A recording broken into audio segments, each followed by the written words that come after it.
Dlatego!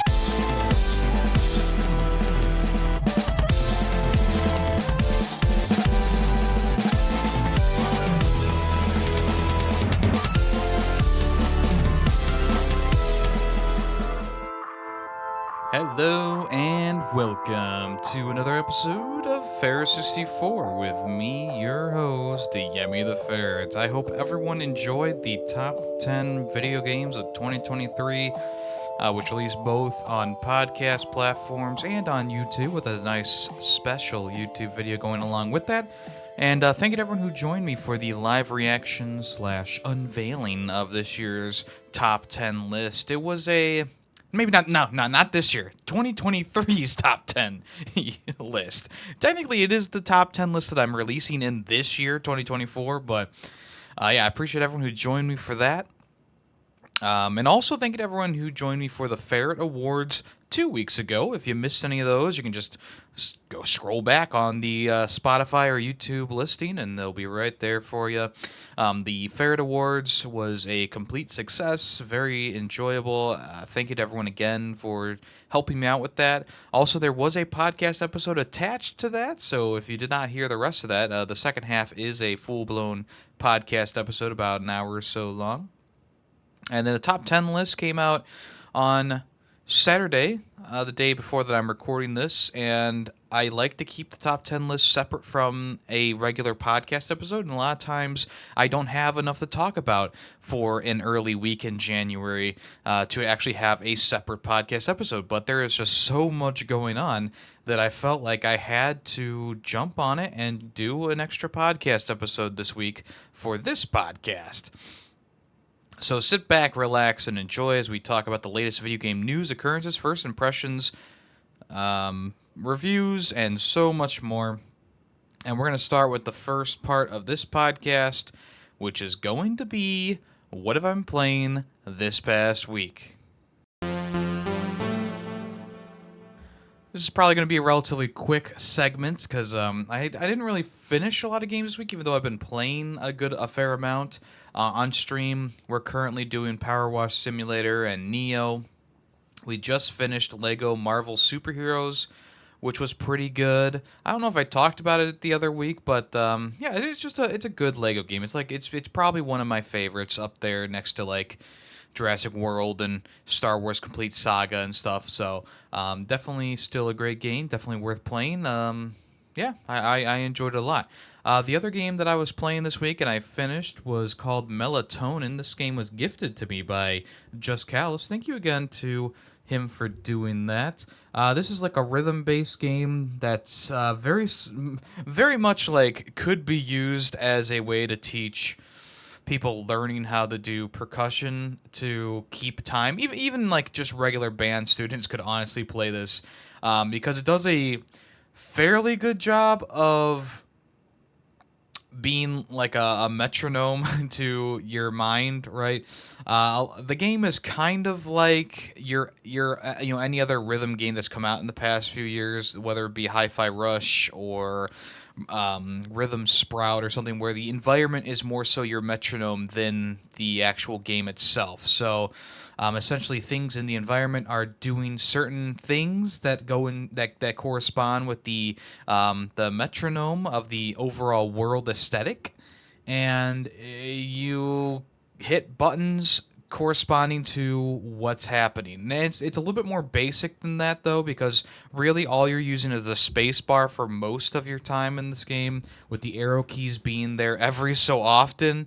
And I was really hoping that this game was going to be a bit more, because it started off fairly basic, as it probably should, with just basic, like, okay, 1, 2, 3, and on the fourth hit, you just press the space bar, right? And the visual was like a pizza box preparing to shoot like a slice of pizza into your mouth, because the game is centered around this guy who is dreaming. He's like having trouble sleeping, and I guess he's been like taking melatonin to get to sleep, and it's caused him to have really strange dreams. And so the first dream is him just eating food. So the first thing is like a pizza box, and it does a bunch of different things based on the beat, and then there's like a donut box and a burger box, and they all do the same thing. They're just a little bit faster or a little bit more kooky. One of the things I liked about the first level in general was it kept kind of evolving as it went through. So the pizza box was pretty basic, and then you got to the burger box, and like clouds went in front of it, so you kind of had to rely more so on sound cues than visual cues. And then the last thing was like a like a faster version of what was going on. And I felt like that was a really good evolution for the song. Unfortunately, this is the last time that I will say that there is a good evolution in a song, because the rest of the songs, whether albeit a lot of them are fun to play through, didn't have that evolution, smooth evolution like this first level did. There's one where you're shopping and you're swiping a credit card to the beat, and all they really do is add another stack of items. So there's like 6 items that can pop up, and they add another 6 items that could pop up. It doesn't really change it enough to really make me go, "Oh, that's neat."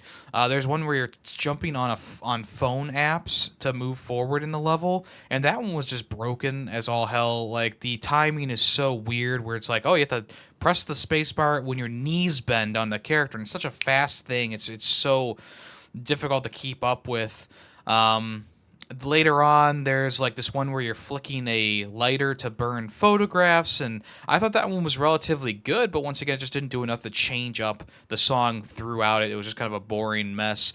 I also really enjoyed a later one that was a claw game, but it was super basic, and it was like one of the last ones that you did, and instead of using like the arrow keys to move the claw machine left and right, and then pressing the spacebar to go down and up, it was just the space bar going down and up, and the joystick did all its stuff on its own. So I was a bit disappointed by that one. There's one that's like a rocket ship fueling and being ready to launch. Another one that's just like missed potential. Doesn't get any more difficult than the baseline what you're playing. It's just one of those games. It's like, it's in general, it's got a great aesthetic. It has good music. I think that the game starts off pretty good, but it doesn't evolve itself into anything more than just pressing the space bar at the right time or pressing the arrow keys. And I was struggling a lot with keeping time. Like, I am also I played trumpet in high school, and I also played drums. And of course, I'm not like as good as like Greedy Waffles or something like that, but I'm pretty good at keeping times. And I was just struggling throughout this whole game because the visual cues are not great, and I had to turn on the visual accessibility to help me really keep time, because the visuals just weren't doing a good enough job of telling me when when something was coming up or when something was getting ready to go. And I trust me, I was keeping time pretty well on that credit card machine one that I was talking about. But I got really annoyed really quickly, and I kept failing on that one for some reason, even though I felt like I was pressing the space bar at the right time. As soon as I turned on the visual accessibility thing, I felt like I was hitting the space bar the same way, but it just worked because I could see a visual of the space bar popping into place, kind of like a Guitar Hero or Rock Band track. So, not like super jazzed about it, but it's also not like bad. I felt like it was fairly good, all things considered. Maybe it's more of a me thing. I don't know. I just felt like the game lacked a bit in terms of, I don't know. Maybe we needed more visual flair to keep the timing and stuff like that. And this game is also, Melatonin is also a lot like Parappa the Rappa. I always found Parappa the Rappa to be a bit difficult, and this game kind of has that same vibe where it's like, in Parappa the Rappa, he's like, do, do, do, do, do, do, do, and you got to press the buttons and do, do, do, do, do, do, do, at the same time, after he does it. Which I remember trying to play that on like a laggy PlayStation 3 version, and I was struggling so bad with that. But anyway, yeah, Melatonin, it's fine. It's a little bit better than average. I gave it like a 3.5 out of 5. It's worth playing just simply for the visuals alone, but I had to turn on the accessibility because I don't think the game did a good enough job of showing what just it just didn't do a good job. I guess that's the end of that. I also recently finished Mini Motorways, which I talked about so long ago when I first bought my Steam Deck, and I finally got around to finishing it this year, and it's partially because I'm doing this this backlog golf thing in the GG Discord. GG is the app I use to keep track of all my games and stuff like that, and I've kind of been doing other side things as well to keep me motivated. And I think that that's going to be one thing this year that's going to keep me going throughout the rest of the year. Is I'm doing this little contest thing. There's no prize or anything like that, but I think it's a good way of kind of keeping me in check. I don't buy. The whole thing about the backlog golf is you don't buy new games. You play ones that you already have bought, and if you buy a new game, you get a point, and if you start that game, you get a point. And you want to have the lowest possible score. It's golfing essentially. If you start a backlogged game, there's no penalty for that. But when you finish it, you get -1 point. And if you finish the game you recently bought, then you get another -point as well. So I've been trying to kind of keep in check how many games I'm buying this year and how many games I'm playing for my backlog this year. And Mini Motorways was next on my list of games that I started a long time ago and just never got around to finishing. And I thought that Mini Motorways was a good place to kind of continue this journey because it's a fairly simple game and it's a very relaxing game at times, but it's also a very chaotic game, and it definitely can get your brain thinking. This is a game where you attach streets to buildings, to houses, so that people can get to work. And the whole point of it is to make a good enough road system that it doesn't get congested. And if it does get too congested, you'll eventually fail if cars don't make it to their destination. It's kind of like Mini Motorways, which is by the same company. And I never got around to playing Mini Motorways, even though I have it. So maybe that's next on my list of games to try out for my backlog. But it's one of those things that, there was like a collection of like 20 different locations you can build streets on. It's pretty basic graphically. It's just like a top-down view. Water is blue, mountains are gray, land is whatever color you kind of want it to be, white, black, or gray as well. And then you just kind of place the roads. And on the Steam Deck, it's really fun because you just drag your finger across it and place a road. On the computer, you have to use your mouse, of course. But it works pretty well. It's a pretty fun game. I think the soundtrack is all right. And I think the aesthetics are nice. It gets very chaotic very quickly. I like to play in the double speed because I got bored with the first part of the levels because they're too slow. So I just put it in double speed and kept it going, which did make it a little bit more chaotic than usual, I guess you could say. But yeah, it's a pretty cozy while also being a pretty challenging game. Like when I originally was playing this game, I really couldn't be thinking of anything else while playing it because there's just so much going on. Houses popping up randomly, new buildings popping up randomly, and having to make sure that your roads aren't too congested or getting too congested. And then there's like roundabouts you can place. There's traffic lights. There's freeways you can make, bridges, tunnels. So yeah, I mean, if you're looking for a game it's a bit of a puzzle game, I guess, in a way. It's kind of strategy, I guess. If you're looking for a game that's just like a chill time, this one is definitely not 100% chill, but it's still pretty chill, all things considered. But I didn't find myself being super chill while playing it. I just kind of was bundled up while playing it, and then also, I just had like a video playing in the background that I could listen to, because I really didn't want to take my eyes off the screen because of the fact that, even though there's audio cues for when a building or something appears, it's best to kind of keep track with your eyes rather than your ears. So yeah, it was pretty good. I give it a 4 out of 5. I thought it was fun enough and a little bit samey for the entire playthrough. It just got more difficult. The locations got a little bit more difficult to build your roads in. But there's a lot of stuff to do. There's a marathon mode. There's an expert mode. There's like a challenge mode where you have specific challenges to take care of. It's one of those things. It's like, yeah, it's got a lot of content. It's pretty well done, and I enjoyed it for the most part. So there you go. And yeah, other than that, I haven't really finished anything else this past week. We've just been playing the games we've been playing on stream. We're going to be starting up Star Fox 64 on Monday, which was chosen by General Kenobi, who won the Top 10 Games contest. Once again, congratulations to him for that major victory. And yeah, we'll see how that goes. I know Star Fox 64 is one of those games that it's a pretty quick playthrough, so we might actually be able to beat it in one stream if we get to the end and whatever. But we'll see how it goes. We'll see how it goes. And then Tuesday we're playing Neo, and I think Thursday if we finish Star Fox 64. We might start a new game, another game, and then Saturday we're back to Power Wash Simulator. And I might start playing more Power Wash Simulator during the week because it is a much longer game than I was expecting. So we'll see how that goes. We'll see what I decide. But as of right now, that's all we're playing. And I'll talk to you guys next week if we finish any of these games that we're currently playing. And let's go ahead and move on to the next part of the show, which is What's in the News. So while I'm recording this episode, I'm listening to the Relaxing Donkey Kong Music Set List, or whatever, video by Omni STWO. It's a very nice collection of songs. I usually like to listen to music while I'm recording the podcast, but I don't put it into the podcast because I've had feedback in the past that dictates that people don't like to hear other than your voice music in the background. But that's obviously not the way that I went for my new podcast, Ferret Cafe.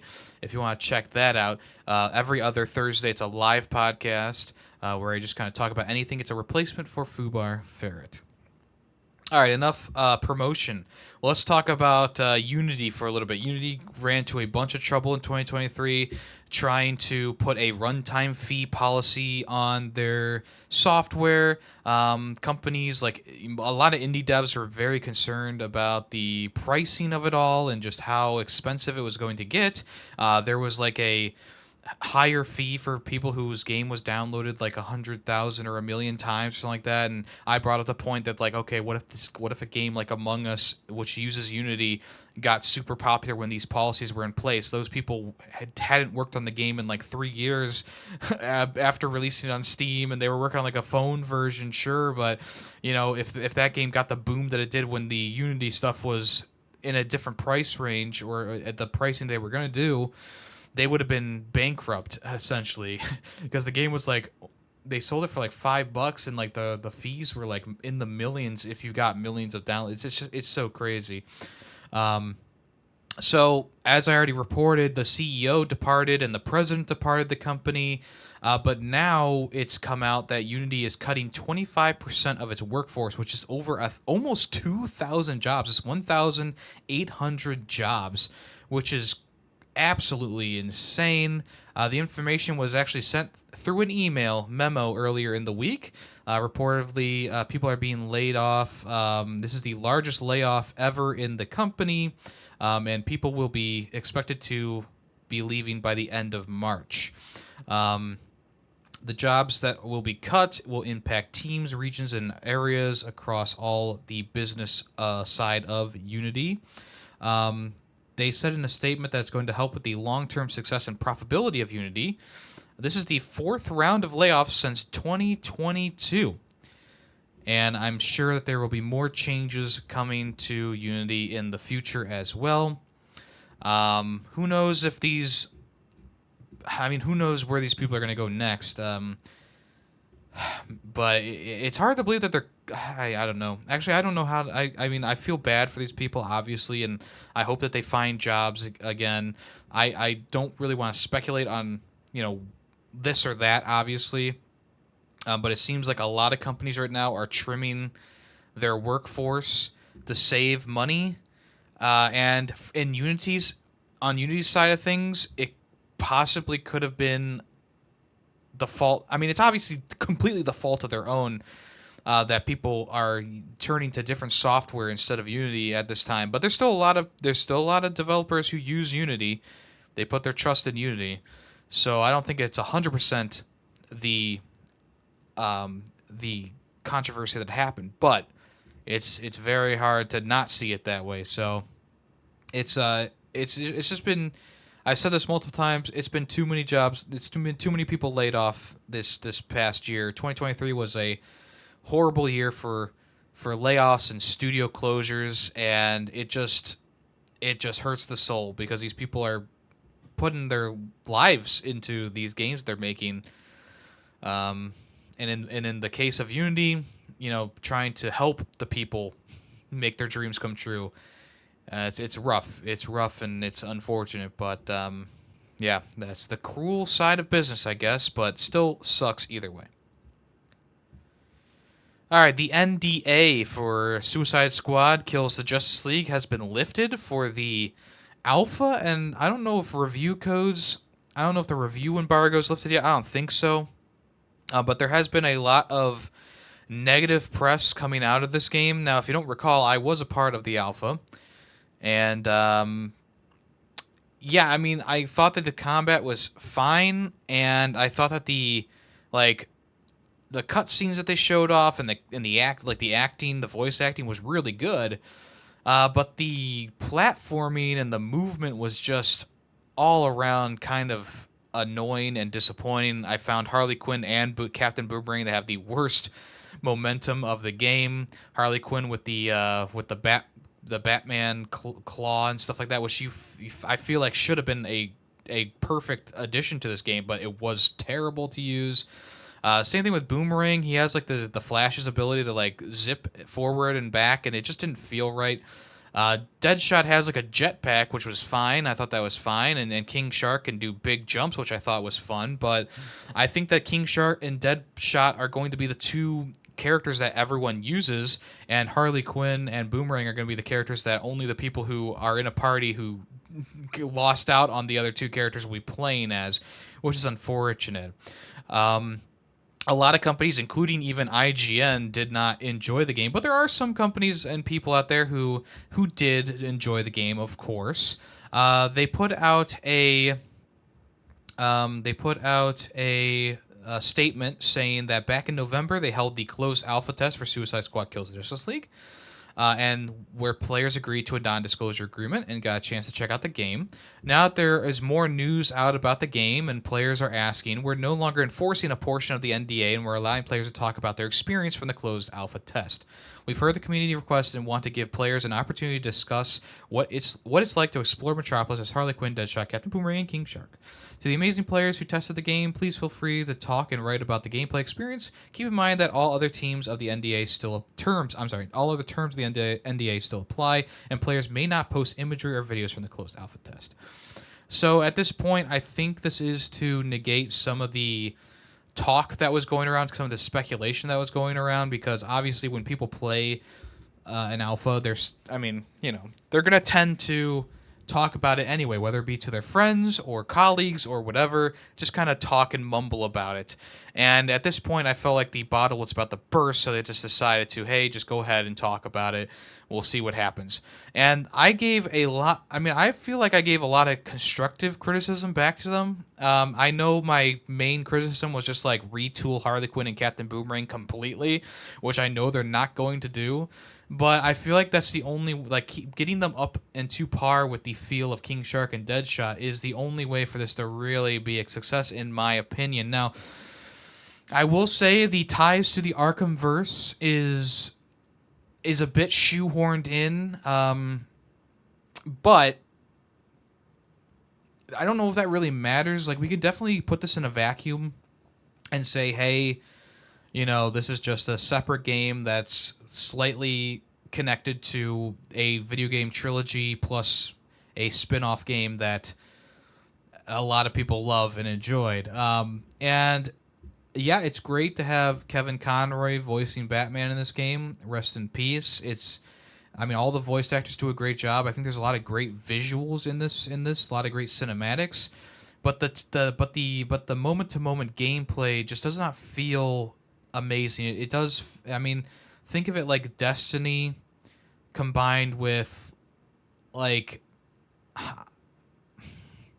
man, I don't even know, like Gears of War is way more heavy. Destiny combined with maybe The Division, maybe. Like, The Division is a cover shooter, but it's got that third-person aesthetic. It's very action-forward. Destiny is very quick-paced. Yeah, it's hard to explain, but it just doesn't feel great 100% of the time. And when only two characters are really the ones that are highlighted here, you're missing half the character. That's a 50%. I don't know about that. And yeah, I do think that this game is probably going to go down the same road as like Gotham Knights, where it's like initially people are kind of like, oh, it's fine, but then they kind of fall off of it, like I did, and many others. And even though I would have liked to see the ending of Gotham Knights, and I would have liked to see how they deal with the Court of Owls timeline, I just wasn't interested in the game enough to give it the full playthrough chance that maybe it deserved, maybe it doesn't. I don't know. I was very burnt out around the time that we were even like starting to introduce the Court of Owls, and I was like, this doesn't it just isn't fun. I didn't enjoy the traversal stuff that you unlocked, like the time shift for Red Hood, or the, strange Fortnite-esque glider for Night. Was it Nightwing or Bat? I don't remember. Doesn't matter. And the teleportation thing for Red Hood was awful too. Like, or maybe that was Tim Drake. Yeah, that was Robin, I think. Yeah, it was just awful. Like, what are we doing here? And I feel like this game is going to kind of be the same way, except, well, now you're in Metropolis, and the traversal stuff is probably not going to be as janky as it is for most of the time. But I do sort of get nervous, and they've shown off a fair amount of like cutscenes, and I played through a fair amount of the game in the alpha version. But I was just not like super into it. I think it's a cool twist on what we normally see from the Suicide Squad and stuff like that. Like, you actually go and you kill superheroes, which might be a bit jarring for people who love Batman and love Superman and love the Flash and love Green Lantern, Jon Stewart. But maybe that's maybe that's the thing that really lifts this game up, the story and the cinematics and stuff like that, and everything else gameplay wise gets a bit rough. I will say this: I am not planning on getting the Suicide Squad Kills the Justice League right away. It's definitely a game that I would want to wait for a sale for, especially after playing that alpha. It's one of those things. I love DC. I especially love the Batman Arkham games, and I love the animated movies and series that they've put out. The movies, hit or miss, mostly miss. But I do love Batman, and I love that stuff, and having those things be a part of this game has still not gotten me to like overwhelmingly be like, yeah, I totally want to play that. I'm really on the fence and leaning towards not getting it, especially because Helldivers 2 comes out like a couple days later, maybe even a week. So yeah, one of those things that I don't know, man. And I know that there's a lot more negative than positive right now. My only opinion at this point is we'll see how the finished product is, and if it's actually good, then people will say it's good. If it's not, people will say it's bad. At this point, like I said, I'm just kind of waiting for that first sale, which is probably going to come up a couple months after its release. So I'm okay with waiting on playing it. I might get swayed into buying it if other people want to play it with me, but at this point, I would rather much spend the $70 on Helldivers 2, which is looking a lot better than Suicide Squad Kills the Justice League. So there you go. All right, the SAG-AFTRA strikes have been going on for a while in the movie industry and in the acting industry, and finally something is moving forward with voice acting in video games, AI voices to be specific, and this is a bit weird. So the SAG-AFTRA union, they were working with a company called Replica to reach an understanding with AI in video games and AI voice acting. Obviously, actors and actresses and even directors and stuff have been against AI in terms of like acting and stuff like that in movies and stuff and TV shows. And video games are just another medium that requires a lot of voice acting. We've already had several games with AI voices. The Finals was one of the more like recent ones that people were very upset about because it's like so blatant, right? I believe they fixed that in the end though, luckily. But yeah, so essentially, apparently there's been some sort of groundbreaking, in quotation marks, agreement with the AI voice studio called Replica, which some of the industry's top talent see as a betrayal. According to the union, The new agreement paves the way for professional voiceover artists to safely explore new employment opportunities for their digital voice replicas with industry-leading protections tailored to AI technology. Moving forward, it will enable Replica to engage SAG-AFTRA members under a fair ethical agreement to safely create and license a digital replica of their voice. The president of the union, Fran Drescher, said of the agreement, "We are so happy to partner with Replica Studios because this is a great example of AI being done right." Which is crazy. A very prolific voice actor in the video game community, Steve Blum, who has shown up in many, many, many video games, says that the decision was approved by affected members of the union's voiceover performer community. He also said that nobody in our community approved this that I know of. Games are the bulk of my livelihood and have been for years. Who are you referring to? So the people who approved of this video game AI replica system, I don't think there was anyone in the video game industry who actually helped with the stuff for that, which is pretty crazy. Elias Tofisius is also another prolific and known voice of Adam Jensen from Deus Ex. He also voiced Sam Coe in Starfield.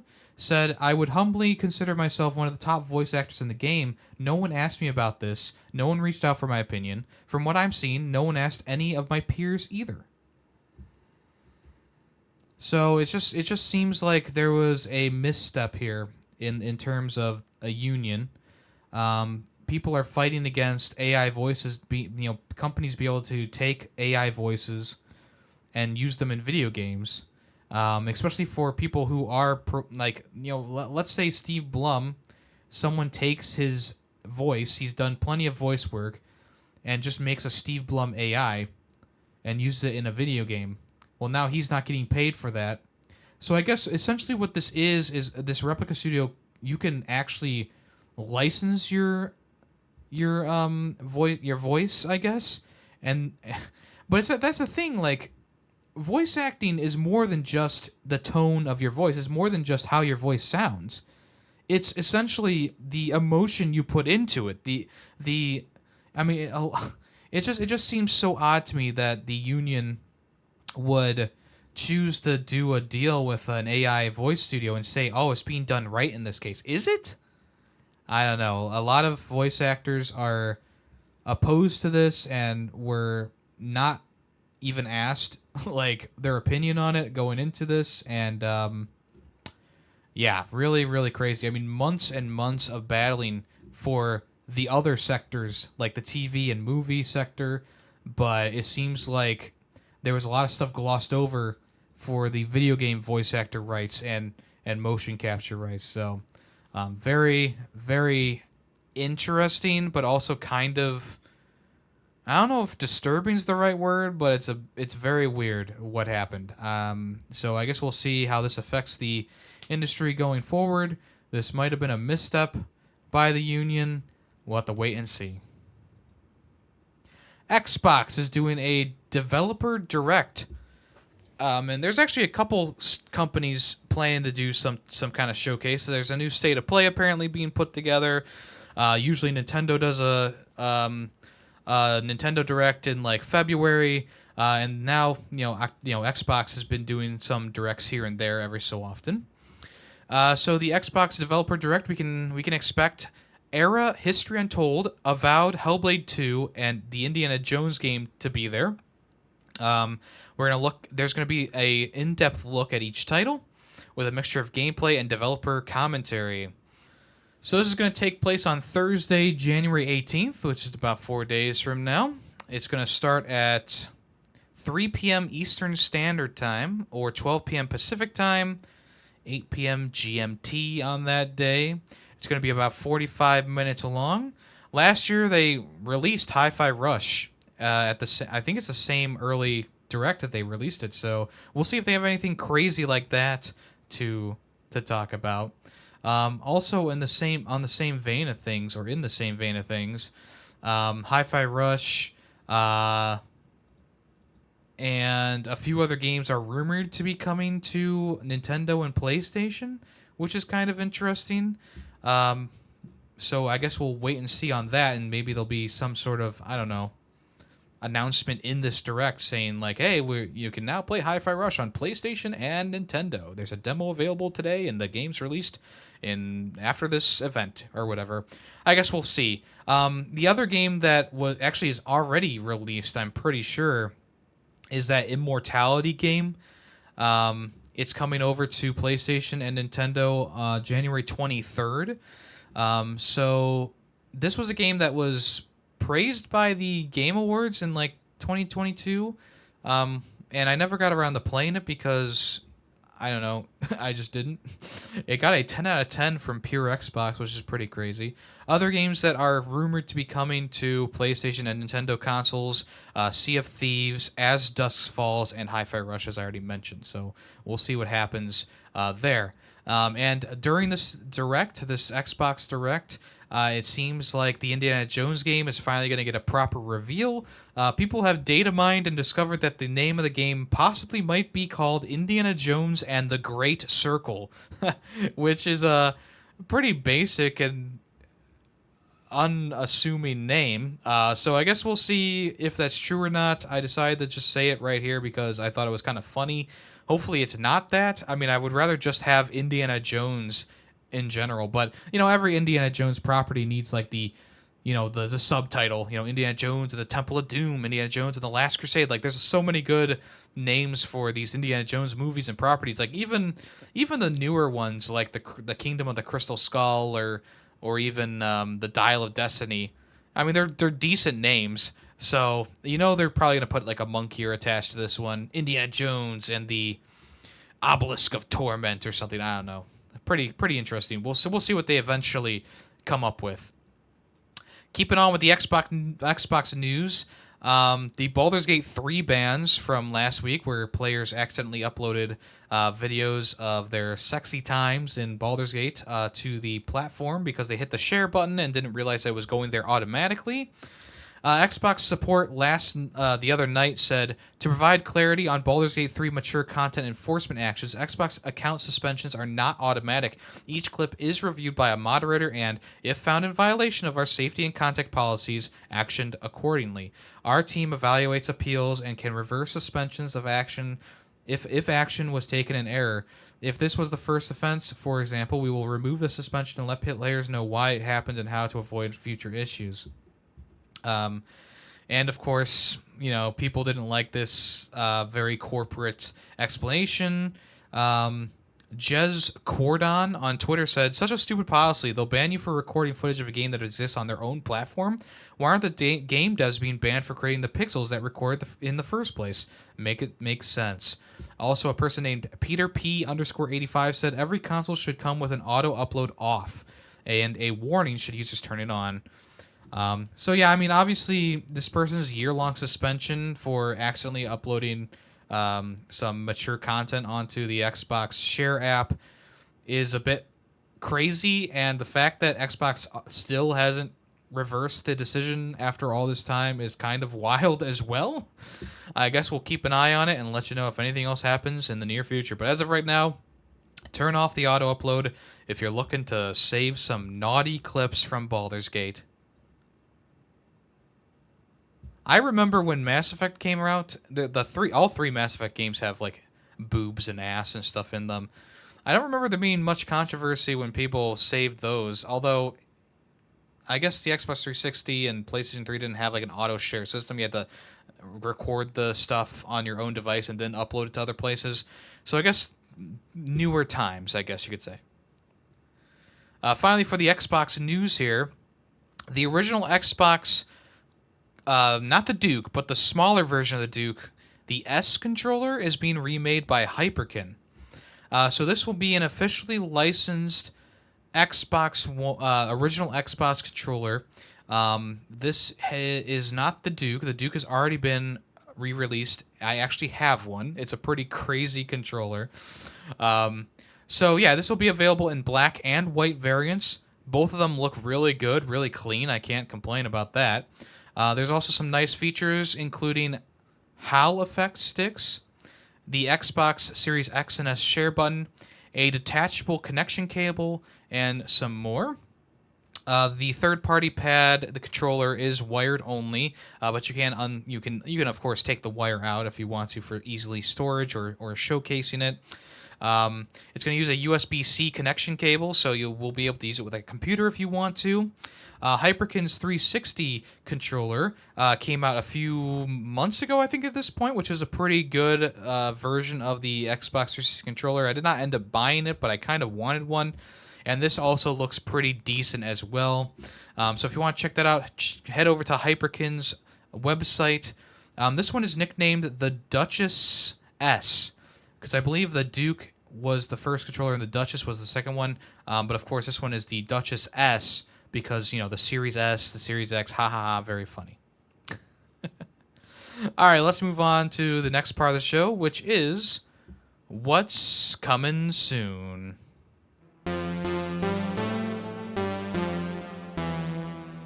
All right, so Cult of the Lamb's Sins of the Flesh update / DLC is officially coming out on the 16th of January, which we may or may not have already known.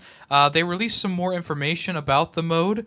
It's not as nefarious as one might have suggested when they originally were talking about sex being added to Cult of the Lamb. And just as I predicted, it's probably going to be some sort of like ritual, and it's going to be behind a closed door or a curtain or whatever. Essentially, what they are saying that you can do, though, is you can romance and make offspring with your followers if you so desire, which will net you new cult members by laying an egg, which then you can nurture and hatch into a new recruit for the cult. Additionally, Sins of the Flesh will revamp how your followers level up, adding new progression systems and complexity to the management side of the game. And will also feature some new things about keeping time in your cult.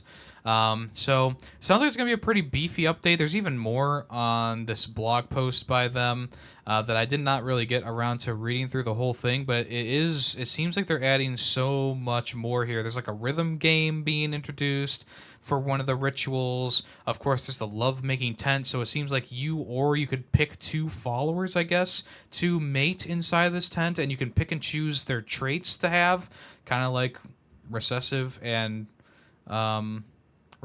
dominant genes, I guess you could say.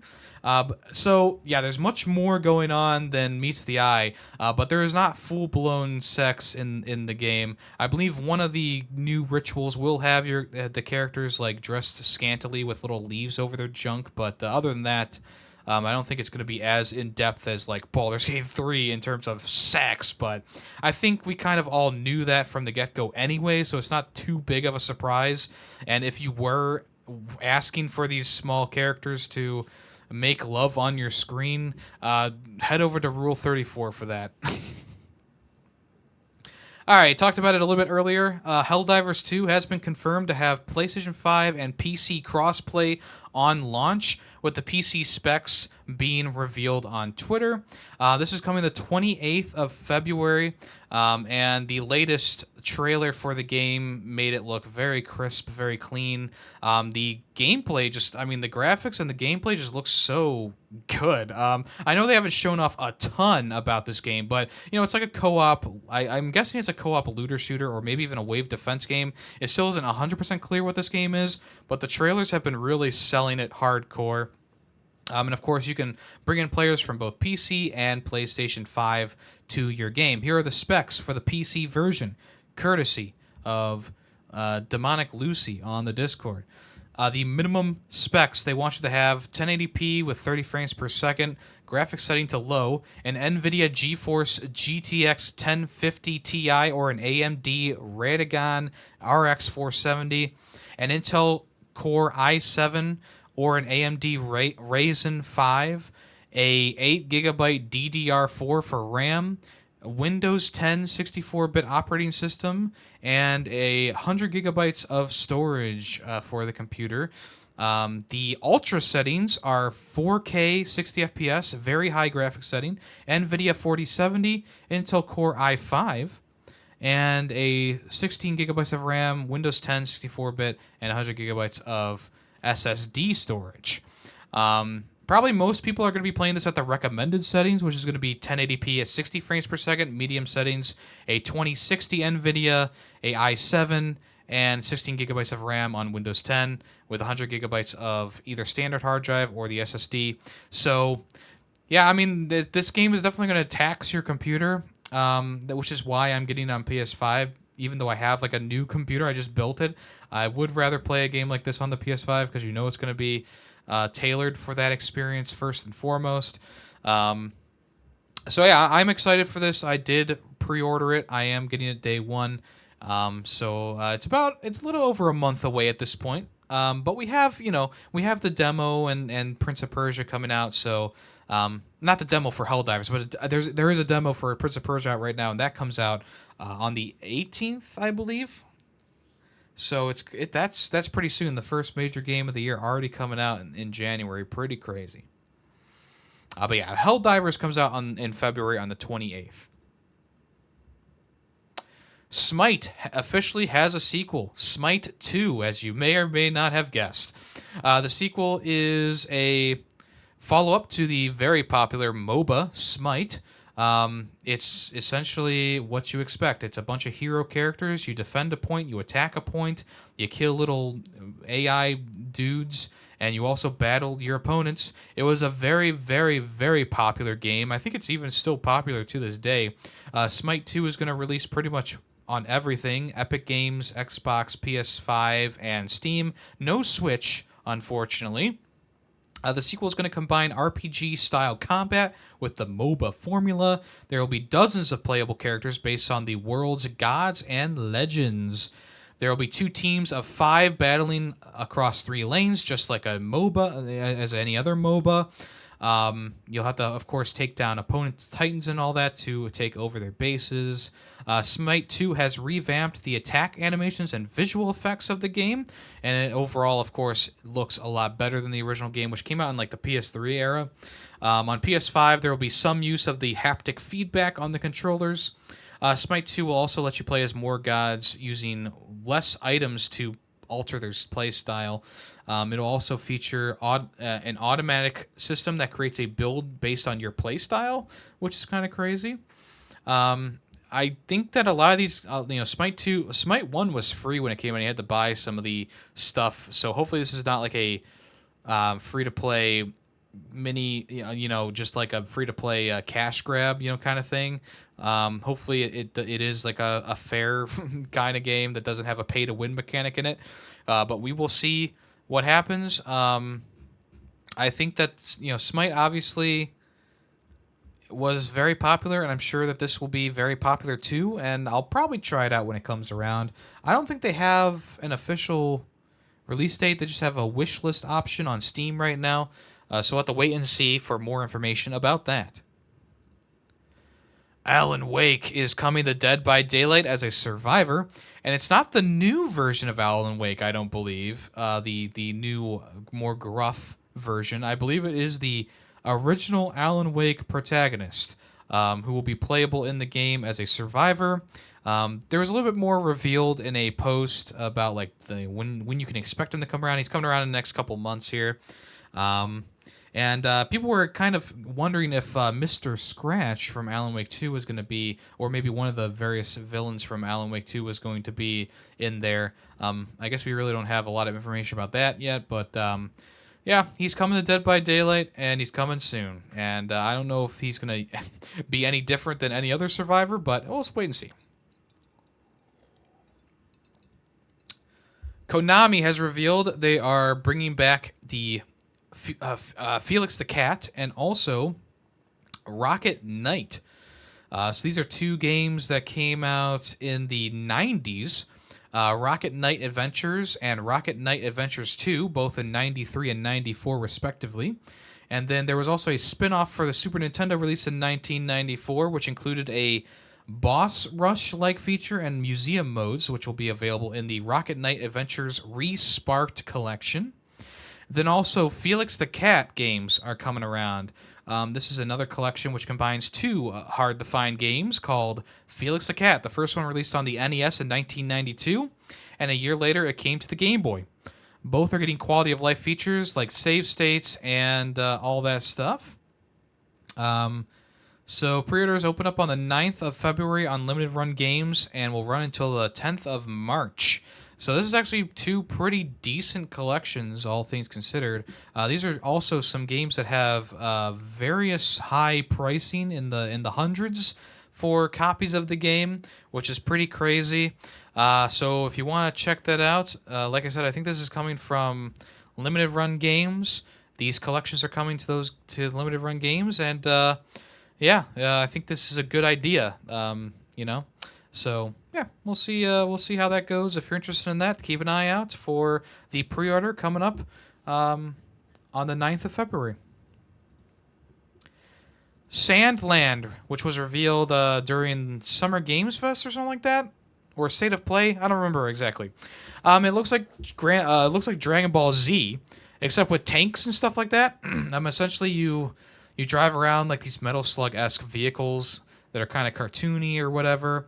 Some of them are like tanks. Some of them are like fast-moving jeeps and hovercrafts and stuff like that. And you're just battling various enemies. You even get a mech at one point, it looks like.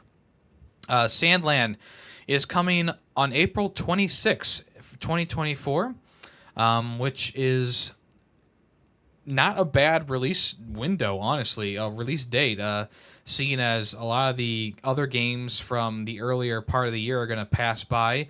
But yeah, this looks pretty interesting, I would say. I'm not like a super big fan of like these games that are kind of like anime kind of games. Obviously, this is just kind of like inspired by Dragon Ball's art style, really. But yeah, it's coming this 26th of April. Looks like it's going to be an interesting kind of game. There is a standard edition that comes with a survivalist camo pack. And then there is also a deluxe edition, which comes with a speed demon pack, which gives you more tank weapons and 6 consumables, 5 tank stickers, and a housing DLC along with the other thing there.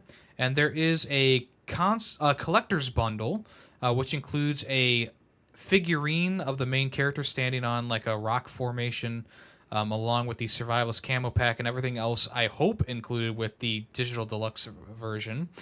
They don't actually say that on here, but I would assume that the digital deluxe stuff will be available in that. So yeah, as of right now, it just kind of seems cool, kind of wacky, and we'll see more about it once we get closer to the release date on April 26. Wolong Fallen Dynasty is getting a complete edition with all the DLC expansions included. Yeah, on the 7th of February, it's going to be available. It will be a digital-only release, unfortunately. But the Wolong Fallen Dynasty Complete Edition, it's going to release on the 7th of February. It's going to include all 3 of the DLCs that it released for the game over the past year. And it's going to be about $50 if you want to get the whole thing together. Wolong was free, and it might still be free on Xbox Game Pass at this point. So if you want to check it out before buying the DLC or maybe going forward with the Complete Edition of Wolong, yeah, make sure you do that if you want to. The 3 expansions are Battle of Zayongden, Conqueror of Zhejiangdong, and Upheaval of Zhejiang. So 3 pretty big expansions from what I've heard. When I finished the game, I was pretty satisfied, but I was wanting more. And Liza P came around, and that's exactly what happened. I got more from Liza P than Wolong. But I did like Wolong. I really did. I thought that the banner system was pretty cool. How you took territory instead of like just lighting bonfires and stuff like that. And it just had a really nice play style, a pretty nice parry system, which was relatively. It wasn't easy to master. It was hard to master, but once that happened, it became relatively quick to grasp. And there were some really nice boss designs, but the boss design really peaked at the guy riding on the horse, which was like really good of a boss fight. And then after that, it just kind of was like, okay, they're fine, but they're not amazing. All right, a game that is taking inspiration from all the different mobile games you might see online called Yeah, You Want Those Games, right? So here you go. Now let's see you clear them.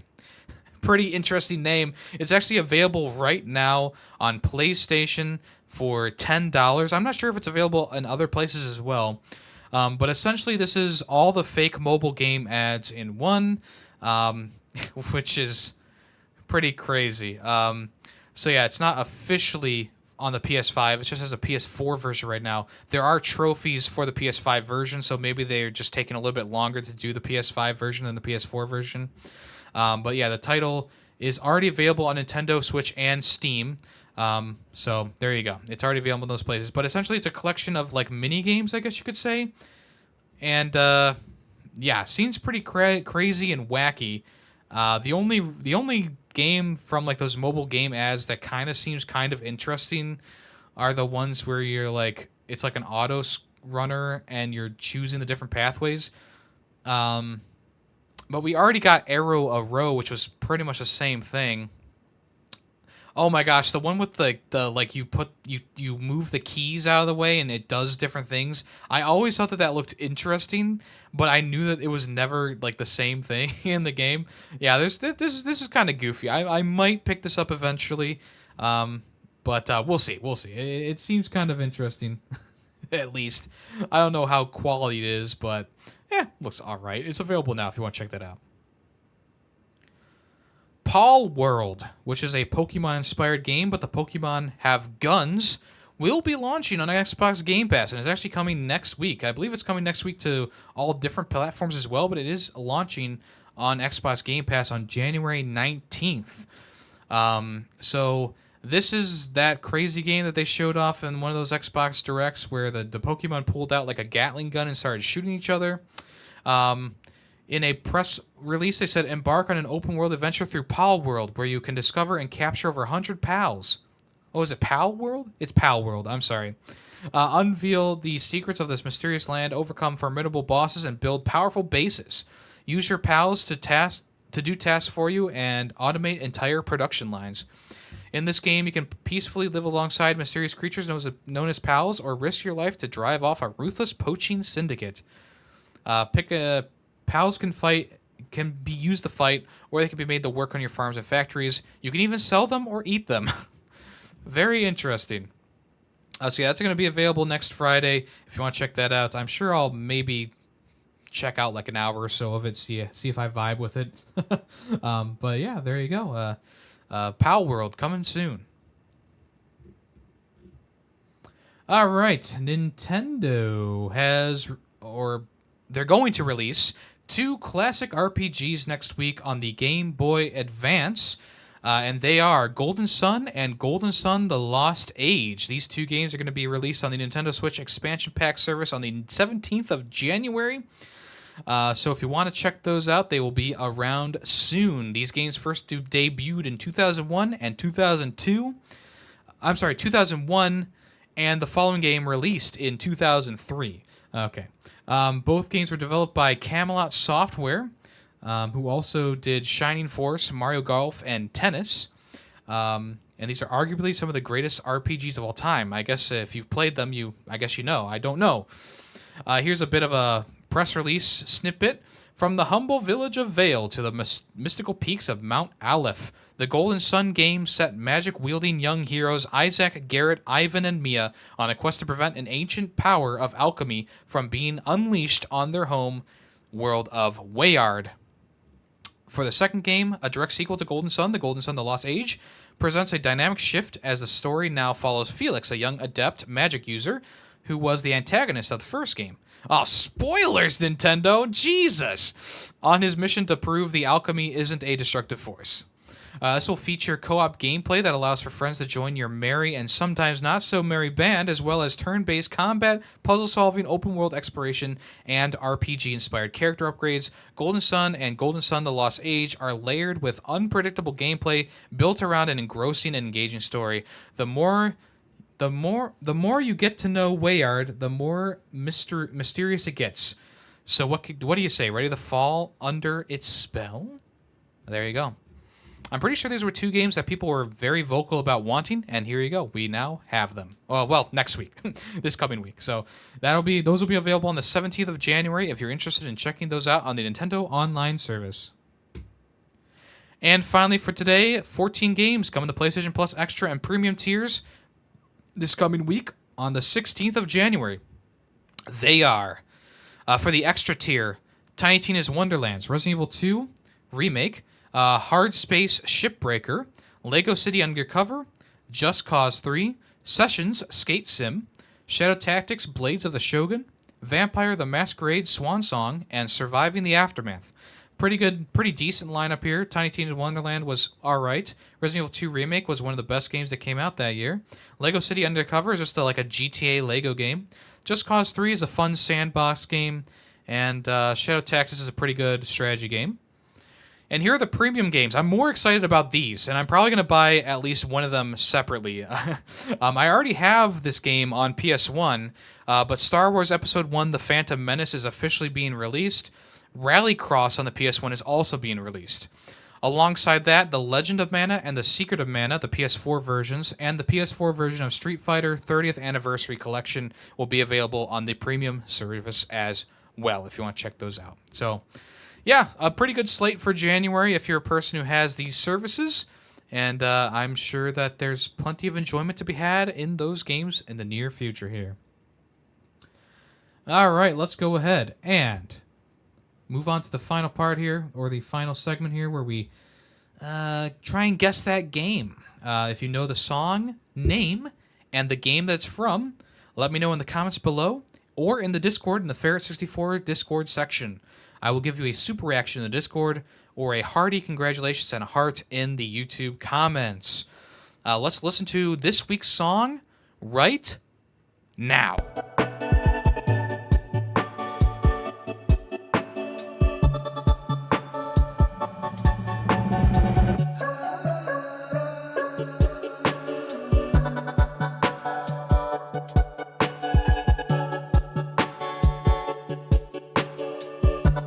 All right, remember, if you know that song, make sure you comment it down below or in the Discord. If you want to join the Discord, links are in the description, as always, as I've been trying to, as always.